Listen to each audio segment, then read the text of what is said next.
Olá, pessoal. Então, para a gente dar continuidade, hoje a aula é de respiração, tá?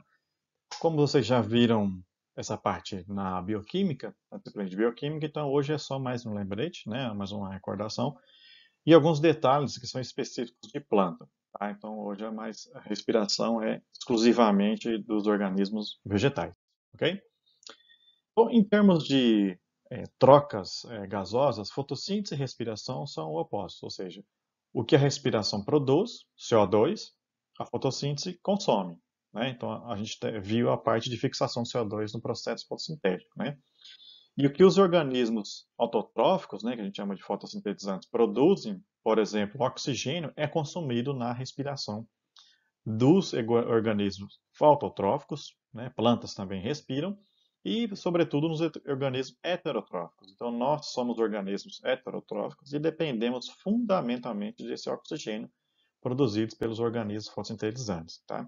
Então, esse oxigênio ele é produzido a partir da quebra da molécula da água, que é excitada através da energia da luz. Né? Então, ocorre a fotooxidação da molécula de água, né, pelo complexo manganês, e aí você tem a produção de oxigênio. Tá? Então, somente esses organismos autotróficos fotossintetizantes, que são plantas, algas e algumas cianobactérias, que conseguem produzir oxigênio. Tá?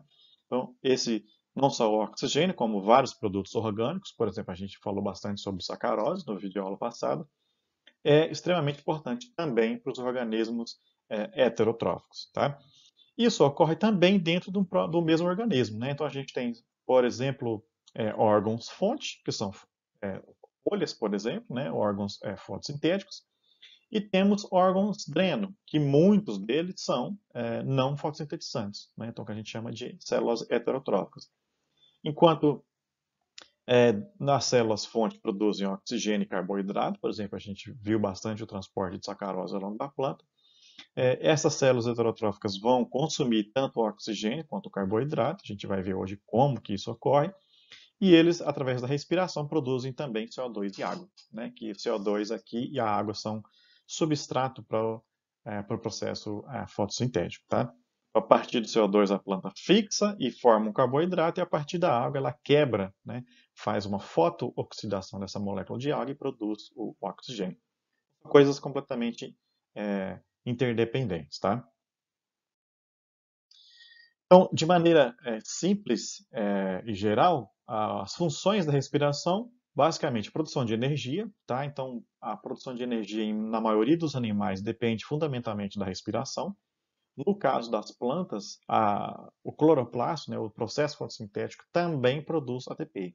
Então, a produção energética respiratória é mais proeminente no período noturno do que no período diurno, tá? Nas plantas, porque nas plantas a gente encontra outros organelos chamados cloroplastos que os animais, por exemplo, não têm, tá? Uma das funções é a manutenção do metabolismo e crescimento da planta, né? Então, o processo respiratório é extremamente importante para isso. E também os intermediários da glicólise e do ciclo de Krebs são muito importantes, por exemplo, a síntese de alguns compostos, por exemplo, fito-hormônios, aminoácidos, metabólitos secundários e assim por diante. Tá? Por várias moléculas importantes para o metabolismo da planta são sintetizadas a partir de intermediários da respiração. Então, essa é uma das funções, as três principais funções da respiração. A respiração ela é dividida em três fases. Então, a gente tem a glicólise, que ocorre no citosol, o ciclo do ácido cítrico, que ocorre na mitocôndria. Esse ciclo a gente pode chamar também de ciclo TCA, que é a sigla em inglês, e ciclo de Krebs, que foi o pesquisador que descobriu essas reações cíclicas na mitocôndria. Tá? E a última etapa seria a cadeia transportadora de elétrons, que também ocorre na mitocôndria. Então, reparem, parte ocorre no citosol e parte ocorre na mitocôndria. Né? Então, tem uma separação espacial entre as diferentes fases da respiração. O que é a primeira fase? Você tem a quebra da glicose e a formação de piruvato. Tá? Então, isso é glicólise. Lise, quebra da glicose. Ou seja, a glicose é quebrada e forma uma molécula de piruvato. Tá? Esse piruvato pode ser descarboxilado pelo complexo piruvato-hidrogenase e forma a molécula chamada acetil-CoA. Veja que nas duas primeiras etapas a gente tem esses elétrons sendo formados, né, que vão ser provisionados na forma NADH e FADH2, que vão ser consumidos na última etapa da respiração, que é a cadeia transportadora de elétrons, tá? Então, isso aqui é consumido na última etapa para formar o quê? ATP e consumir oxigênio, forma-se água, tá? Então, a segunda etapa é esse ciclo de Krebs. Por coincidência, faz 120 anos que Hans Krebs nasceu, né? Se ele tivesse vivo hoje, faria 120 anos, que foi o descobridor desse ciclo. Esse ciclo está relacionado com a oxidação do acetil-CoA, que chega aqui após ser formado pela descarboxilação do piruvato, e a formação de intermediários metabólicos e NADH e FADH2. Tá? Então, NADH e FADH2 vai ser consumido na última etapa, e esses intermediários metabólicos, vocês vão ver que é utilizado para a síntese de vários outros compostos. Então, são as 3 fases da respiração celular. De início, né, se a gente pensar num órgão dreno que estava importando sacarose, né, a gente viu na aula passada, então à medida que a sacarose entra nesse órgão dreno, ela vai ser degradada. Tá? Duas enzimas importantes aqui na degradação são a invertase e a sacarose sintase, que produz as hexoses. Então, hexose é o quê? Glicose, frutose e UDP-glicose. Tá? Essas hexoses são fosforiladas ou pela hexoquinase ou por essa enzima UDP-glicose pirofosforilase. Tá? Então, forma glicose 6-fosfato, frutose 6-fosfato ou glicose 1-fosfato. Então, imagina um órgão dreno recebendo sacarose, né? Parte dessa sacarose vai ser degradada em glicose 6-fosfato e frutose 6-fosfato, que entra na glicólise, tá?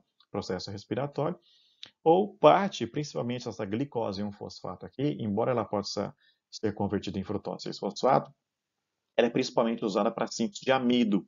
Então, parte da sacarose é utilizada pela respiração, para manter vivo aquele órgão, e parte é armazenada na forma de amido. Então, lembra lá no período de armazenamento de reservas da semente? Então, a semente importa a sacarose e parte vai sendo acumulada na forma de amido para ser degradada no período de germinação.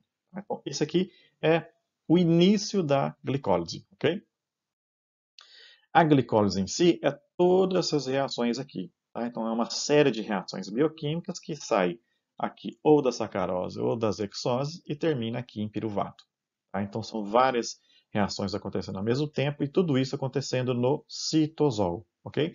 Nós temos aqui o plastídeo, onde tem a síntese de amido ou degradação do amido, e também a exportação de triose fosfato, ou seja, aquela triose fosfato formada pela fotossíntese. Tá? Então, a triose fosfato pode entrar aqui no meio da glicose, na forma de gliceraldeído 3-fosfato, e aí, por uma série de reações, forma-se piruvato. Tá? Então, qual seria a função principal da glicose? Produzir ATP e NADH. Né? Então, a ATP é uma molécula energética extremamente importante para o metabolismo, e o NADH a gente viu que vai ser usado na cadeia respiratória mitocondrial, né? Além de várias outras moléculas. Então, várias dessas moléculas aqui intermediárias podem ser utilizadas para a síntese de outros compostos. Por exemplo, vários aminoácidos são sintetizados a partir desses intermediários. Tá? Então, nessas reações todas aqui, vocês estão vendo aqui alguns ATPs sendo formados, está vendo um ATP aqui, aqui tem um ATP sendo consumido. Então, são 8 ATP produzidos, gasta-se 4, então tem um saldo líquido de 4 ATP. Tá? Então, tem 4 ATP sendo formados. E 4 moléculas de piruvato e 8 moléculas de NADH. Então, esse NADH, indiretamente, pode ser usado também para síntese de ATP. Tá? A gente vai ver no final a conta, né, o quanto que essa glicólise pode contribuir para a síntese de ATP mitocondrial. Okay? Mas nem toda a glicose é usada para estimular a glicólise. Né? Então, parte apenas da oxidação dessa glicose é transformada em piruvato. Muito dela pode ser armazenada na forma de amido, né, nas plantas, e nós armazenamos bastante glicogênio. Parte pode ser degradada para síntese de matrizes e polissacarídeos de parede celular, por exemplo, celulose. Né? Então, várias moléculas que compõem a parede celular dependem da síntese, da degradação da glicose. E essa glicose pode formar também ribose 5-fosfato pela rota das pentose fosfato. Tá? Então, várias reações ocorrem aqui culminam na formação de ribose 5-fosfato. Ou seja, nem toda glicose é utilizada pela glicólise. né? Então, apenas parte dessa glicose é utilizada nessa rota bioquímica. O que vai determinar se vai essa rota, se vai ser essa rota, se vai ser essa rota? O ambiente, tá? O ambiente, o estágio de desenvolvimento, o órgão, a célula em questão, tá? Então, vários fatores podem, e isso aqui é um processo dinâmico, pode estar ocorrendo isso aqui de dia, isso aqui de noite, e assim por diante, né? Então, é um processo dinâmico extremamente rápido, tá? À medida que o piruvato é formado, você pode ter a formação tanto de etanol quanto de lactato. Isso a gente chama de fermentação, tá? Então, o piruvato ele é substrato tanto para respiração, que vai formar aqui acetil-CoA, que vai entrar no ciclo de Krebs, tanto é substrato para a rota de fermentação. Então, todo o etanol produzido através pela usinas de álcool, né, que usam o açúcar da cana-de-açúcar para produzir álcool, faz essa reação aqui, né? Então você extrai o açúcar da cana, esse açúcar é convertido em piruvato e aí você coloca algumas condições, por exemplo, de hipoxia e algumas leveduras que vão fazer esse processo de fermentação e produzir etanol, tá? Então muito do papel biotecnológico da cana-de-açúcar depende fundamentalmente desse processo de fermentação, tá? Então, o piruvato, à medida que ele é sintetizado, ele pode entrar na mitocôndria, né, e aqui vai ser usado pelo processo respiratório, ou ele pode ser transformado em lactato ou etanol por essas enzimas, lactato desidrogenase, piruvato decarboxilase e depois álcool desidrogenase. Tá? Então, em plantas, numa situação de hipóxia, ou seja, quando tem baixo oxigênio no solo, por exemplo, em situações de alagamento, essa rota aqui é ativada, tá? Como uma forma de defesa da planta. Se o piruvato entra na mitocôndria, ele é convertido em acetil-CoA, e aí você tem uma série de reações cíclicas, né? Que o acetil-CoA é convertido em citrato, isocitrato e assim por diante. Tá? Então, esse ciclo vai reduzir NAD e FAD, produzir NADH e FADH2, que vai ser utilizado depois na cadeia respiratória. E também muitos desses intermediários de carbono são utilizados para síntese de outras moléculas. Tá? Então, essas são algumas das funções do ciclo de Krebs. Por exemplo, né? Então, o oxoglutarato que é um dos metabólitos do ciclo de Krebs, ele pode ser utilizado para a síntese de glutamato, que é um importante metabólito, tanto para plantas quanto para qualquer organismo. Né? Várias proteínas ou seja, o glutamato também pode ser utilizado para a síntese de proteína.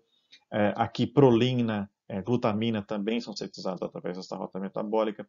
Aspartato é um outro aminoácido sintetizado a partir dos intermediários do ciclo de Krebs. Você tem a síntese de ácidos graxos a partir do acetil-CoA, ou seja, isso aqui é gordura. Né? Então, vários ácidos graxos podem ser sintetizados a partir da degradação de acetil-CoA. Tá? Então, vários, não só do ciclo de Krebs, como da glicólise também, você tem a síntese de vários outros compostos, por exemplo, celulose, né, aminoácidos e assim por diante. Bom, a última etapa é a cadeia transportadora de elétrons, então ela é muito semelhante em comparação com a fotossintética. Você tem, no sentido de que você tem várias proteínas ancoradas numa membrana e você tem um gradiente de prótons entre um lado da membrana e outro, e depois a ATP sintase dissipa esse gradiente de prótons. Né? Então, nesse caso aqui, a gente tem complexo 1, 2, 3 e 4, e essa proteína aqui é a ATP sintase.